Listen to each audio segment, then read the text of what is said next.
Thank you very much, everybody. What a great song that is, but we'll cut it a little short because we have some business to discuss. What a group of smart ones we have in front of me today. That's about as good as it comes. Up here, the brain power, the greatest power of them all, the brain power.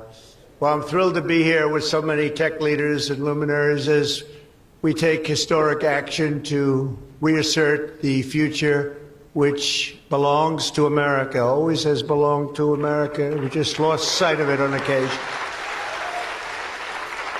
And I just want to start by stating that we've just concluded our big trade deal with Japan and numerous other countries in addition, as you know.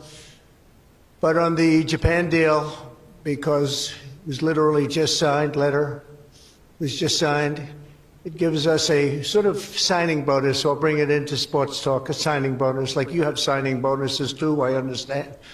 Getting a lot of money, 100 million, that's not bad.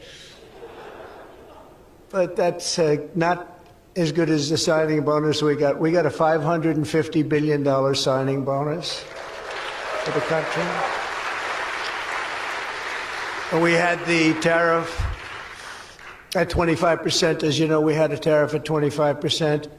And these are great people that we negotiated with, but we agreed to reduce it to 15 based on the fact that Japan has agreed for the first time ever to open up its country to trade so that all of our American businesses and business geniuses, including many in this room, can go out and do business openly and freely in Japan, a very rich and prosperous and profitable and wonderful country, frankly.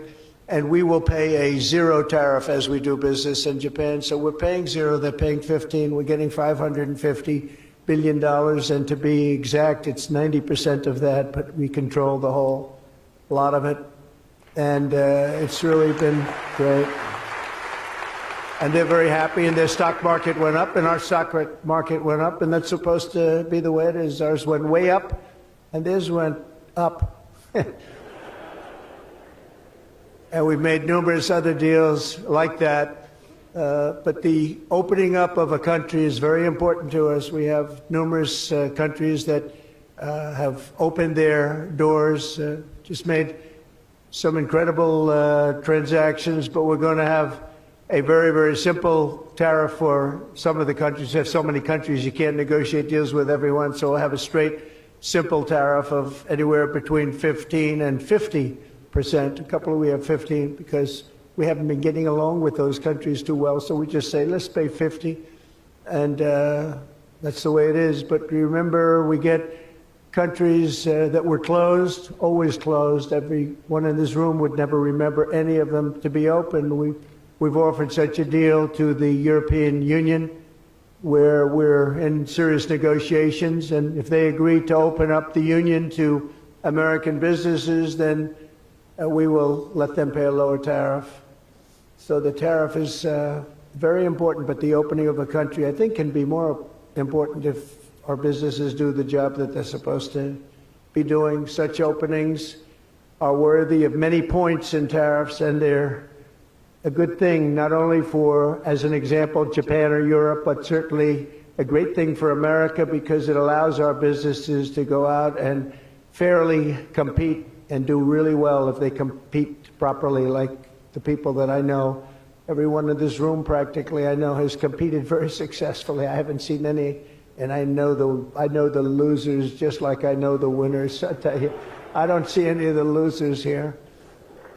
But now if some of the countries that pay 25% or more on autos complain, remember that Japan was willing to pay upfront the $550 billion for that privilege of negotiating with the United States of America.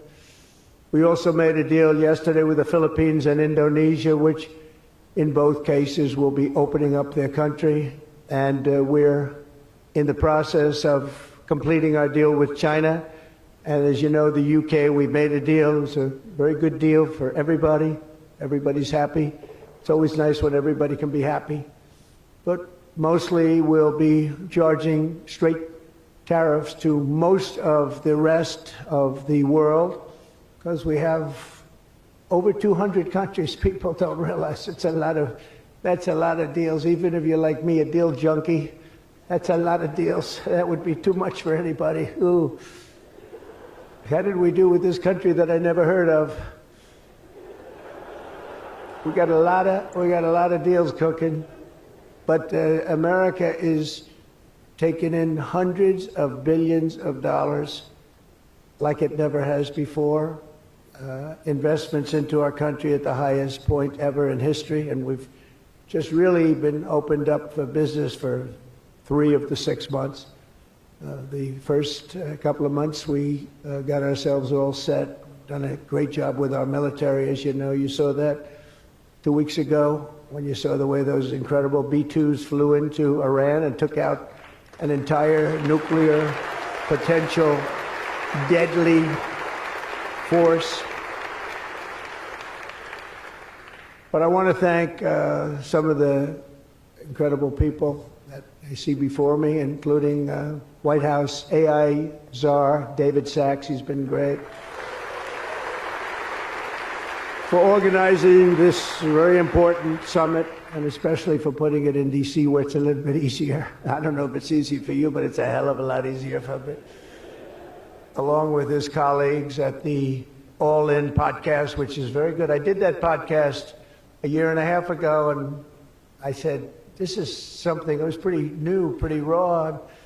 Everybody I knew saw that podcast. I said, well, he's got something pretty good. Who is that guy? He's a smart guy, by the way. I think if I ever get in, which at the time people were saying I had a shot, not as good a shot as it turned out. We won in numbers that nobody believes. We won every swing state. We won by millions and millions of votes, winning the popular vote. We won with the districts, as they would call them, 2,750 to 505. And that's why the map is almost completely red, except for a couple of little blue areas on each side of it. But it was a great experience, frankly, for me, and hopefully it's a great experience and been a great experience for our country, because they're saying we had the greatest 6 months that a president has ever had, the opening 6 months. And I'm not even sure, maybe 6 months, I'm not sure it's the opening, but let's call it the opening 6 months. It sounds a little bit nicer. I want to also say hello and thank to Chamath and his wonderful wife, Nat. Thank you very much for being here. Thank you very much. It was great seeing you again. Great couple. David Friedberg and even, as we know, Jason Calacanis. I say even. Thank you, Jason. Thank you, Jason. I appreciate that. Yeah, he's a good person. Thanks as well to the Hill and Valley Forum and our future Undersecretary of State, Jacob Hellberg. Good work. Good. Stand up, Jason. Good. I met him a year and a half ago, and I was very impressed. I said, let's bring him in. We bring in a lot of smart people. And David's been unbelievable as the job he's doing. Along with Secretaries Doug Burgum, who's been incredible. Doug? Thank you. Thank you, Doug. Great job. He's producing low-cost energy. We're down to $64. I want to get it down a little bit further if we can. I don't know if the oil companies love that or not, but we want to have very inexpensive electricity so that you can power up the plants, because you need more electricity than any human beings ever in the history of the world. When I heard what you really need, I said, you got to be kidding. Double what we produce right now for everything, right? I don't know, you're going to... Jensen, you're going to have to explain that to me someday, why they need so damn much. Could you do with a little bit less? My father always used to say, turn off the lights, son. But you guys are turning up the lights. I want to thank Howard Lutnick for doing a terrific job. He was involved in the big deal that we just completed with Japan. Howard, wherever you are, Howard. Where is Howard? Hi, Howard. Great job you did. Appreciate it. Really, that was an interesting negotiation, wasn't it? These are tough people. These are good negotiators, I will tell you, Japan. But they love their country, and they do what's right for their country. I want to thank Chris Wright, if Chris is around. Chris is here, because he's helping with the tremendous energy success that we're having tremendous energy success. We're the biggest. We have more energy than anybody else in the world. Nobody knew that until I came along, but we have more energy than anybody else in the world. We're making incredible deals on energy, including deals in Alaska. Well, we that's the mother lode, that's the big one, and we're making deals with various Asian countries that need it, and it's actually hard to believe, you don't think of it, but Asia is very close to Alaska, relatively speaking. It's not the closest, but it is pretty much the closest when it comes to oil and gas and energy, and we're making some incredible deals, and I want to thank Chris. Chris is fantastic, works in partnership really with this gentleman who's the head of you've got the land and he's got the energy, right? But they formed a great partnership, Doug. So that's one of the greatest partnerships I've seen in a long time. They work hand in hand and they have done a great job. Administrators, Kelly Loeffler, I think, is here. Kelly, thank you very much. Hi, Kelly. Hi, Kelly. And probably the most important man in the room, and I say it in all sincerity, more important than Doug and Chris and all that energy they're producing. He's a man that produces fast permits on the environmental impact statements. He gets them done. I said, Lee, you have 1 week for nuclear, and you have a couple of days for oil and gas, okay, for the approvals.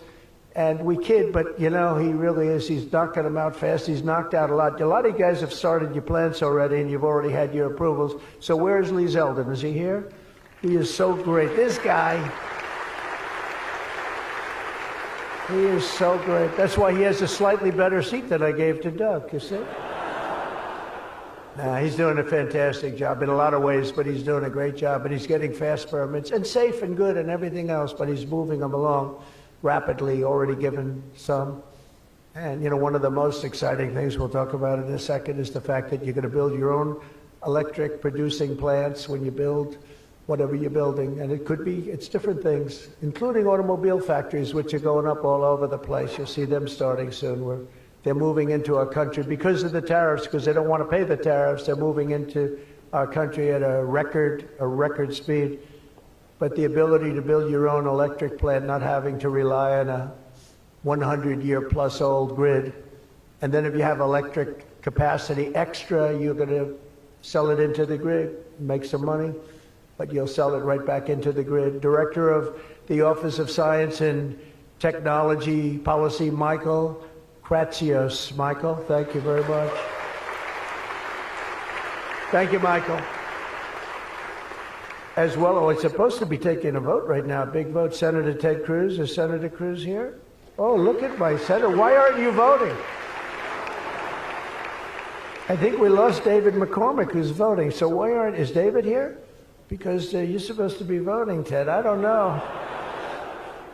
I'll tell you what, this man works hard. Ted works hard, and he works good.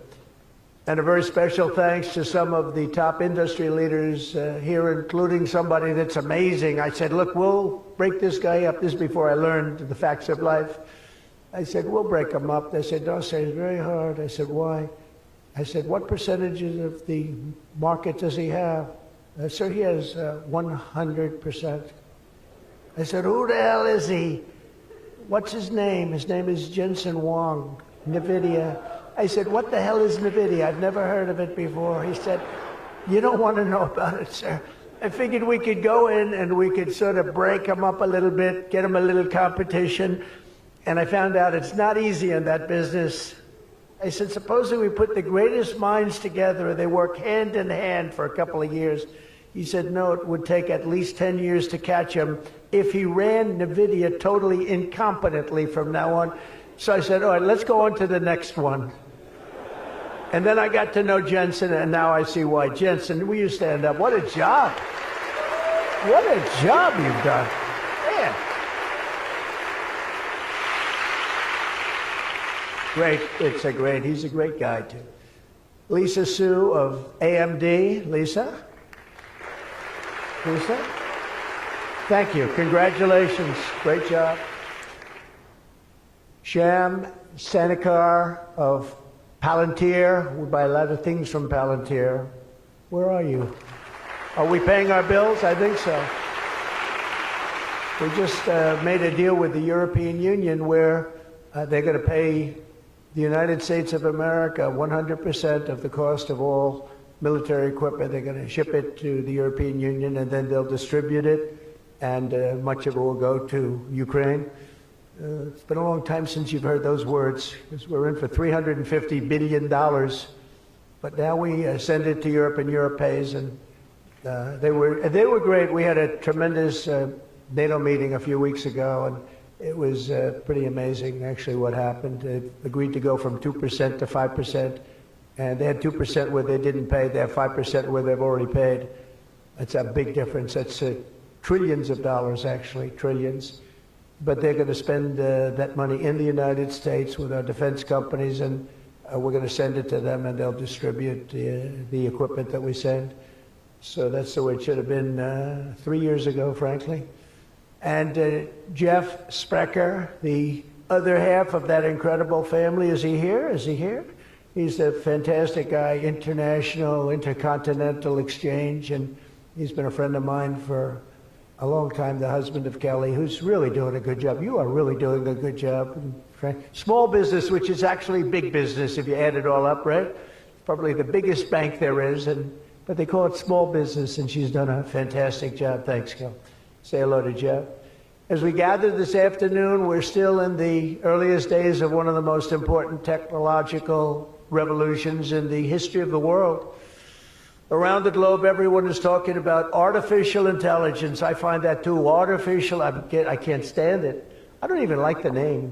You know, I don't like anything that's artificial. So could we straighten that out, please? We should change the name.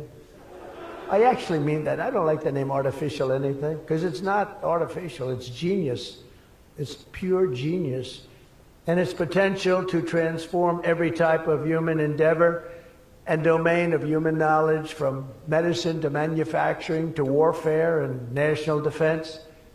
Whether we like it or not, we're suddenly engaged in a fast-paced competition to build and define this groundbreaking technology that will determine so much about the future of civilization itself, because of the genius and creativity of Silicon Valley. And it is incredible, incredible genius. Without question, the most brilliant place anywhere on earth. America is the country that started the AI race.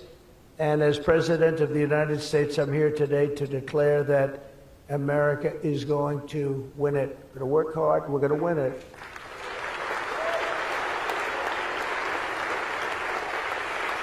Because we will not allow any foreign nation to beat us. Our children will not live on a planet controlled by the algorithms, the adversaries advancing values and interests contrary to our own. We don't want to have contrary interests. We want to get along, and we'll get along with other countries. We're having a great relationship, as I told you, with those countries that we mentioned, with Japan and Indonesia and so many others. The European Union, we're getting along. We're getting along very well with China. A lot of respect for President Xi. We have a great relationship, and we'll see how it all works out. But we're getting along with countries it's really been pretty amazing, I will say that, and it's a good thing. It's a good thing, not a bad thing. So from this day forward, it'll be a policy of the United States to do whatever it takes to lead the world in artificial intelligence. Such an important thing happening. This is really something that nobody expected. It just popped out of the air, and here we are. But we will defend our nation, our values, our future, and our freedom, and it will be really great. But what we really need to be successful is a very simple phrase called common sense, and that begins with a common sense application of artificial and intellectual property rules. It's so important. You can't be expected to have a successful AI program when every single article, book, or anything else that you've read or studied, you're supposed to pay for. Gee, I read a book, I'm supposed to pay somebody. And, you know, we appreciate that, but you just can't do it because it's not doable. And if you're going to try and do that, you're not going to have a successful program. I think most of the people in the room know what I mean. When a person reads a book or an article, you've gained great knowledge. That does not mean that you're violating copyright laws or have to make deals with every content provider. And that's a big thing that you're working on right now, I know, but you just can't do it. China's not doing it, and if you're going to be beating China, and right now we're leading China very substantially in AI, very, very substantially, and nobody's seen the amount of work that's going to be bursting upon the scene. But you have to be able to play by the same set of rules. So when you have something, when you read something, and when it goes into this vast intelligence machine, we'll call it, you cannot expect to every single time say, oh, let's pay this one that much, let's pay this one. It just doesn't work that way. Of course, you can't copy or plagiarize an article, but if you read an article and learn from it, we have to allow AI to use that pool of knowledge without going through the complexity of contract negotiations, of which there would be thousands for every time we use AI. We also have to have a single federal standard, not 50 different states regulating this industry of the future. And some people would say, gee, that's an unpopular thing to say. I was told before I got up here, this is an unpopular thing because some people, they don't want that. But I want you to be successful. And you can't have one state holding you up. You can't have 3 or 4 states holding you up. You can't have a state with standards that are so high that it's going to hold you up. You have to have a federal rule and regulation. Hopefully you'll have the right guy in this position that's going to supplant the states. If you are operating under 50 different sets of state laws, the most restrictive state of all will be the one that rules. So you could have a state run by a crazy governor, a governor that hates you, a governor that's not smart, or maybe a governor that's very smart, but decides that he doesn't like the industry and he can put you out of business because you're going to have to go to that lowest common denominator. We need one common sense federal standard that supersedes all states, supersedes everybody, so you don't end up in litigation with 43 states at one time. You got to go litigation free. It's the only way. And we also have to watch Europe, Asia, and all foreign countries so that they don't make rules and regulations that likewise make it impossible for you to do business, and where you'd have to make everything in AI cater to them, because again, you'd have to cater to the toughest country or to the toughest state. You can't do that because it would ruin it. I just terminated all of the, as an example, California car emissions rules, which were a disaster. It cost them just billions of dollars as an industry, but thousands of dollars per car. The emission rule standard, because they were making the production of an automobile almost impossible and at a tremendously higher cost, much more expensive than it should cost, for very little gain, for actually, in my opinion, negative gain. The automobile was worse. Under this administration, our innovation will be unmatched and our capabilities will be unrivaled. And with the help of many of the people in this room, America's ultimate triumph will be absolutely unstoppable. We will be unstoppable as a nation.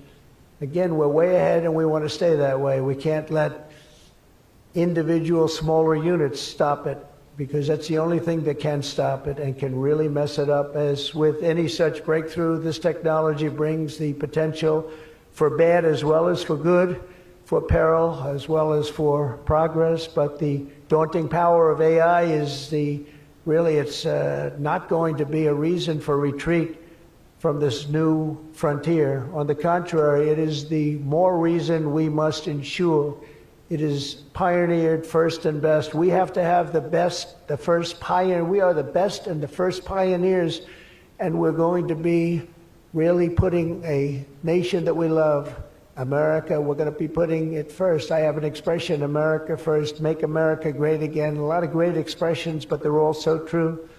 To make America great again, we're going to make this industry absolutely the top, because right now it's a beautiful baby that's born. We have to grow that baby and let that baby thrive. We can't stop it. We can't stop it with politics. We can't stop it with foolish rules and even stupid rules. At the same time, we want to have rules, but they have to be smart. They have to be brilliant. They have to be more brilliant than even the technology itself.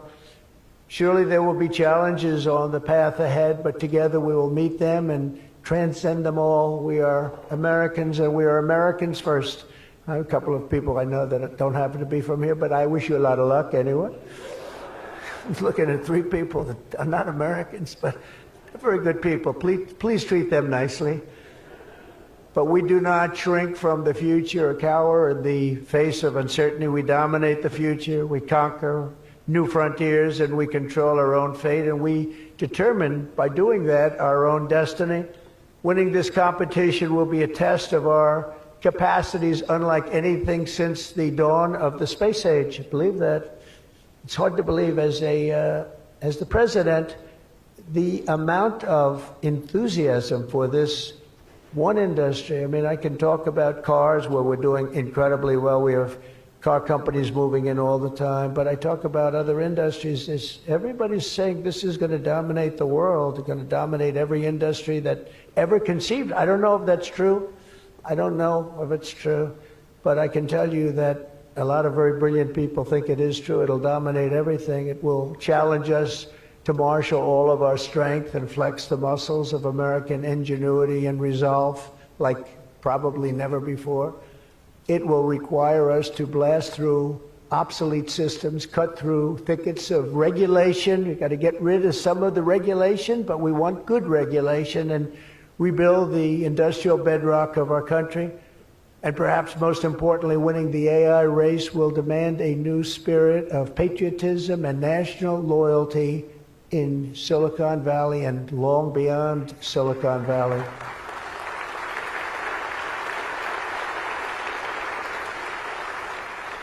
For too long, much of our tech industry pursued a radical globalism that left millions of Americans feeling distrustful and betrayed.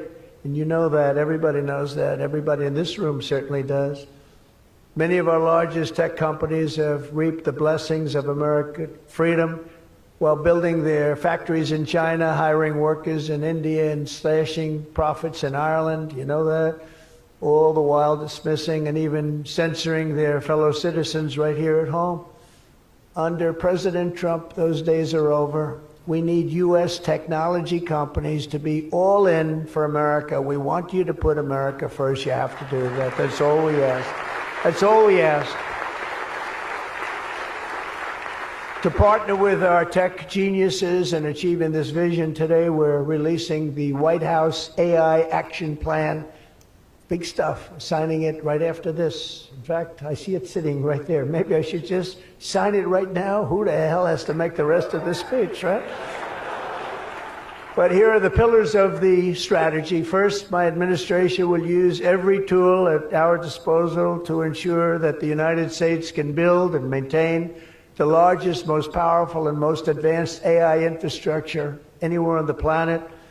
America needs new data centers, new semiconductor and chip manufacturing facilities, new power plants and transmission lines. And under my leadership, we're going to get that job done, and it's going to be done with certainty and with environmental protection and all of the things that we have to do to get it done properly. Virtually all of these large capital investments can be and should be made by the private sector. And they want to do that. They just want to be able to do it. But for that reason, America must once again be a country where innovators are rewarded with a green light, not strangled with red tape so they can't move, so they can't breathe, and that's not going to happen. You're going to see things that you've never seen in this country before. So often, and I've been watching for many years, I've watched regulation. I've been a victim of regulation. A zone change that takes 6 years for a building in Manhattan or whatever, but I was good at zone changes, but it took a long time. By the time you got the zoning, the market changed. You didn't want to build the building. You say, well, but in some cases that made you lucky, didn't it? Huh?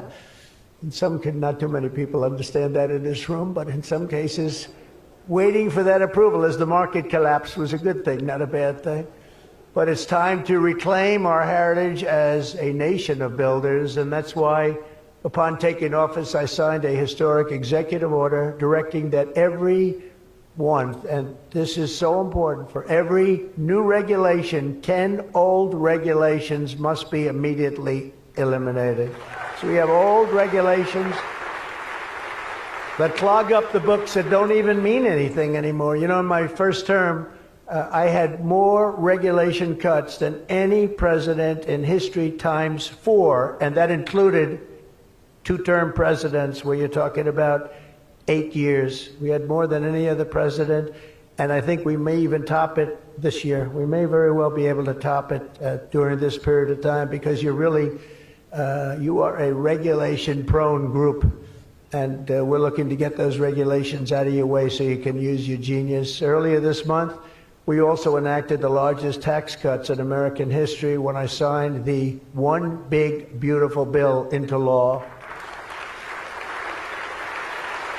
And I think the most important thing in the whole tax cut, in terms of pure economics, and I think one of the reasons that my first, we had the most successful economy in history during my first term, and I think this is going to blow it away. So far it is, and I think this is going to blow it away.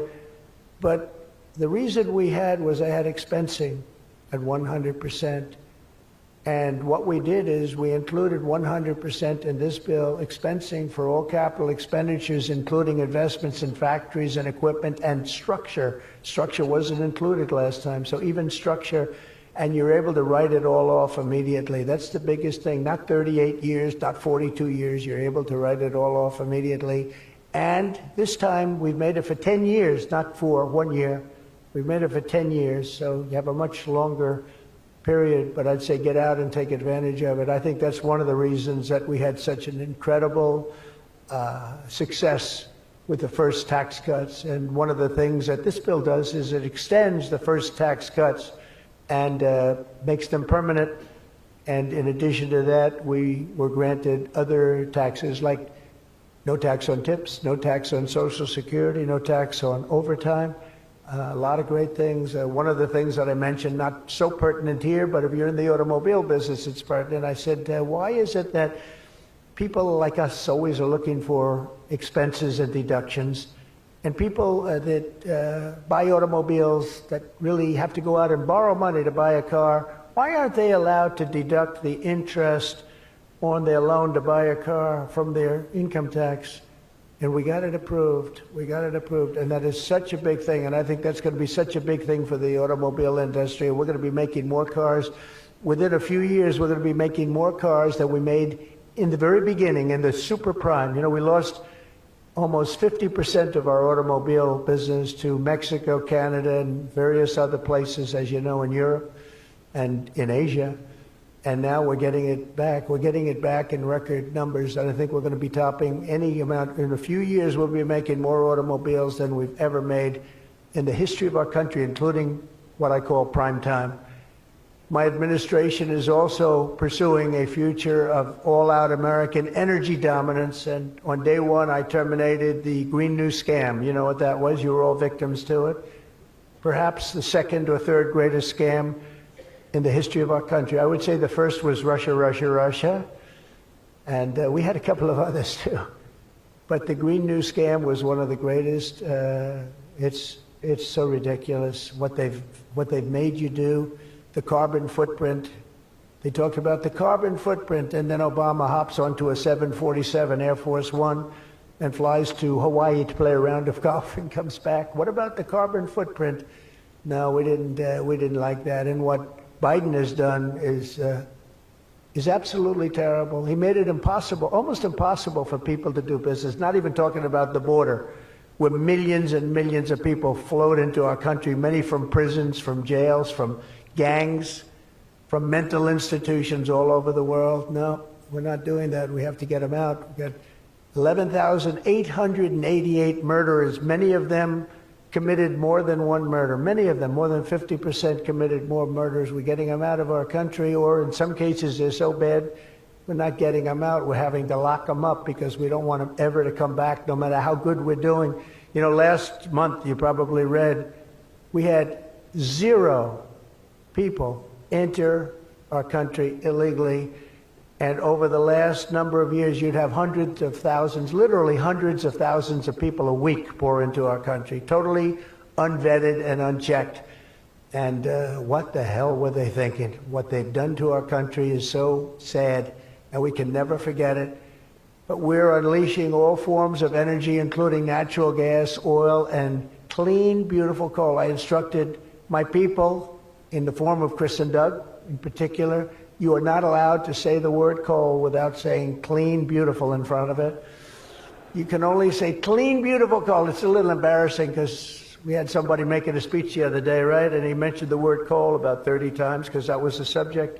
And he kept going clean, beautiful. I wanted to say, okay, just take it easy. You could just, got a little bit crazy, right, Doug? But it's, you know, China's using it. They're building now 57 big power plants, all fueled by coal. And we have to compete, we have to win, and we're going to have clean, beautiful coal. But we have more coal than any. We have more anything in terms of energy than anybody. Oil and gas, we also have more coal. In May, I also signed an executive order to rapidly begin construction of safe, reliable nuclear reactors. That's a big thing now. And many of you are going to be using nuclear. You know, I had problems with nuclear. I saw some of the things, but what they've done with nuclear is like what you've done with AI and other things. It's incredible, actually. It's long-term, it's inexpensive, it's safe. What they've done is really amazing. So we opened up the industry, very strict rules, but we opened up the industry, and some of you are going to choose nuclear over oil and gas or whatever it might be. Under the last year of Biden, China added 11 times as much power generation capacity as did the United States. Can you imagine that 11 times? Under the Trump administration, we will be saying those very famous campaign words, drill, baby, drill, and build, baby, build. And we will be adding at least as much electric capacity as China. We think we're going to catch them and maybe even have something a little bit extra. They're going very rapidly, but so are we. And we'll be doing at least as much, and every company will be given the right to build their own power plant. So when you build, you can build your power plant with it. And you are essentially going to become your own utility. It's a utility to yourselves. And as I said, any excess energy you're going to sell back to the grid and make plenty of money doing it. As a result of these pro-American policies since my election, we're seeing trillions and trillions of dollars in new investments. So at this moment, we have almost $17 trillion coming into this country. There's never been a period of time like that. And that's in a period of a few months. In a few months, Meta, Amazon, Google, Microsoft are all investing $320 billion or more in data centers and AI infrastructure this year. Those companies are really, they're really going at it, and they're very smart people, very good people. I got to know a lot of them. You know, I didn't like them so much the first term when I was running. I wouldn't say I was thrilled with them, but I've gotten to know them and like them. And I think they got to like me, but I think they got to like my policies maybe much more than me. NVIDIA has committed $500 billion over the next 4 years. Thank you, Jensen. I'm sure that'll be a good investment. If you're doing it, it's good. Thank you very much. It's a great statement. Last week, I was in Pennsylvania as 20 companies announced $92 billion with David McCormick, senator, great guy from Pennsylvania. $92 billion in energy and data center projects, including what will soon be the largest natural gas power plant anywhere in North America. They're going to town. It's already under construction, the largest in North America by far. For decades, we had leaders who spent their time focused on building up foreign nations. Under the Trump administration, we are going to have leaders who are going to build up our nation. This colossal investment in AI infrastructure and many other industries, for that matter, such as automobiles and so many other things, will also create thousands and thousands of great-paying jobs, the kind of jobs we want, including lots of blue-collar jobs. And, you know, our numbers are very good right now, but wait till you see these numbers in 2 years from now. It will mean higher wages and more opportunity for millions of energy workers, HVAC technicians, engineers, electricians, and the hardworking citizens who make our country run. These are great people that make our country actually run. To ensure America maintains the world-class infrastructure we need to win today, I will sign a sweeping executive order to fast-track federal permitting, streamline reviews, and do everything possible to expedite construction of all major AI infrastructure projects. And this will be done.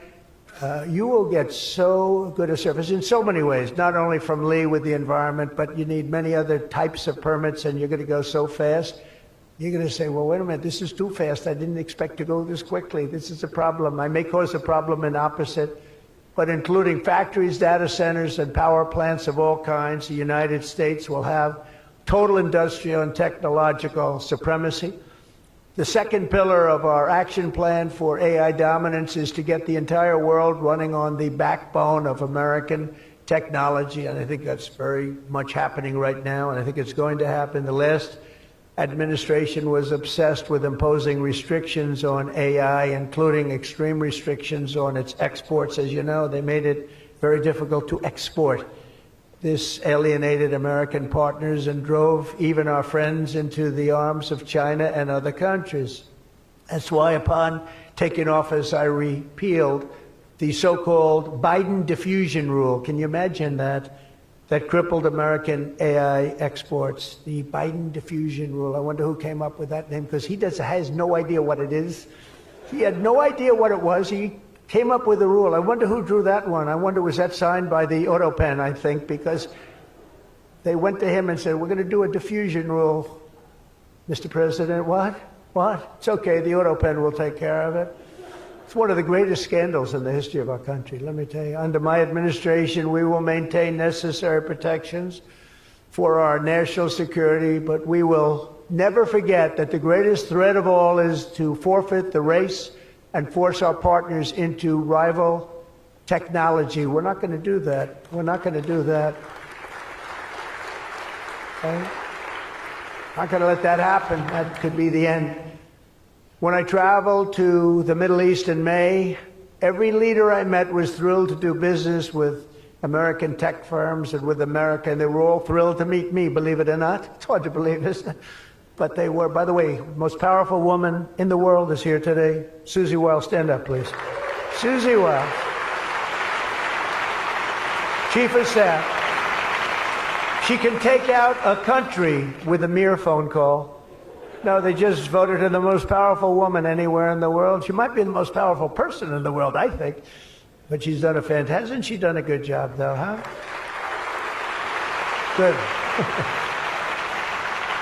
But we're going to come home with trillions and trillions of dollars in deals, and that's the way it is. But the King of Saudi Arabia, I met three great leaders. I went to three countries predominantly. King of Saudi Arabia said, and I can say that Qatar and UAE, the leaders, brilliant guys, great people, they said the same thing. They said, you know what, that 1 year ago, your country was dead. It was a dead country. They were looking at China, they were looking at other places, but you had a dead country. And today, Mr. President, you have the hottest country anywhere in the world. They said that, and they meant it so strongly. And when I went to NATO 2 weeks ago, where we made the deal where they pay 5% instead of 2%, they said the same exact thing. They said, boy, I tell you what a difference it is. It's a year ago, you people were dead. We didn't think you were going to make it as a country. Today, you're the hottest country in the world. They all said it. All those leaders said it, 30 of them. So today, I'm signing another major executive order that will turn America into an AI export powerhouse. Under this order, Secretary Lutnick and Secretary Marco Rubio's doing a great job as Secretary of State, will work to rapidly expand American AI exports of all kinds, from chips to software to data storage of all kinds. And that's very important. That's going to give you the freedom to do what you want to do. And third, once and for all, we are getting rid of woke. Is that okay? Because I know you had to hire all woke people. I heard you had to hire all woke people under some of these things. How about the chips where they give you the chip nonsense, where they give you billions of dollars if you only build a chip company? These people have plenty of money. They don't need the money. They need the permits. They need the rights to do it. They don't want to pay tariffs, so they come and they build here. That's why they're coming here. Number one, they like me, but they like not having to pay tariffs even more. And they're coming. But Biden gave billions of dollars to companies that have nothing but cash. And they don't say where to build. It's just give them money. But here's the problem. They have to hire lots of woke people. And they say woke isn't for this particular industry. We've noticed that. They're not for a lot of industries, if you want to know the truth. So the guidelines were impossible. They're going to give you money, but you got to hire this and this and this and that. And I don't want to get into it too much because I don't want any controversy today. But you have to hire a lot of people that were not into this particular world that you're in. And so therefore, all the money they gave didn't mean a damn thing. One of Biden's worst executive orders established toxic diversity, equity, and inclusion ideology as a guiding principle of American AI development. So you immediately knew that was the end of your development.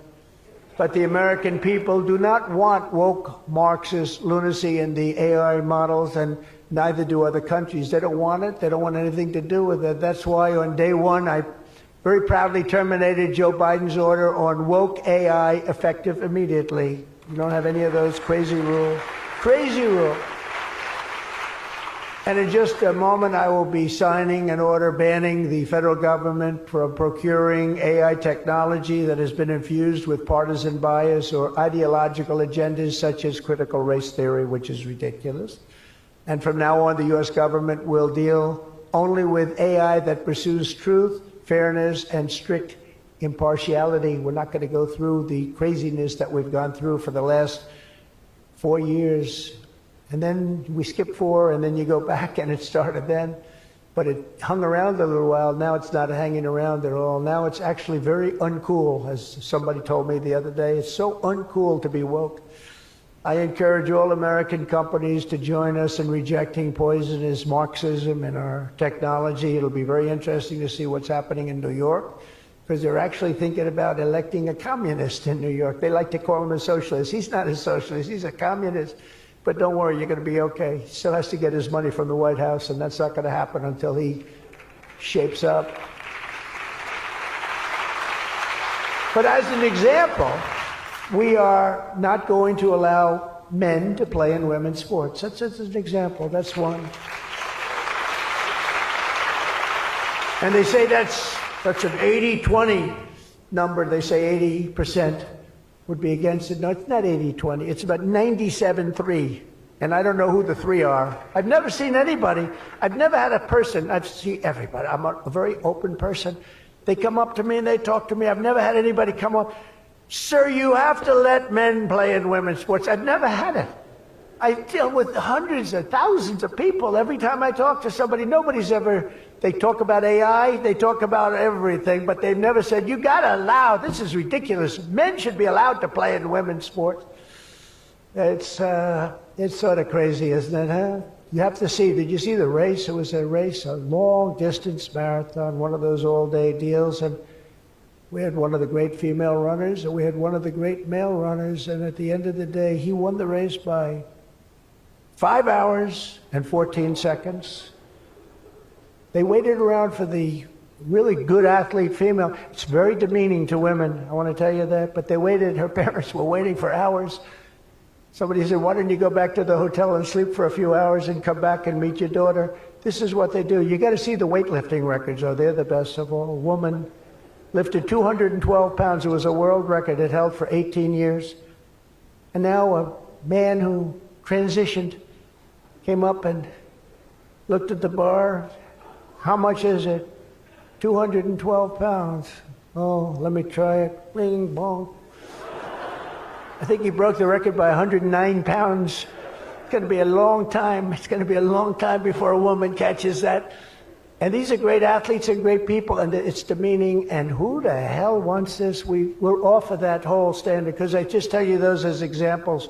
We're off of it. The reason the last administration was so eager to regulate and restrict AI was so they could limit this technology to just a few large companies, allowing them to centralize it, censor it, control it, weaponize it, and they would weaponize a very dishonest group of people. You probably saw that because we caught them in the act. We really caught them. We had them before, but now we really have them.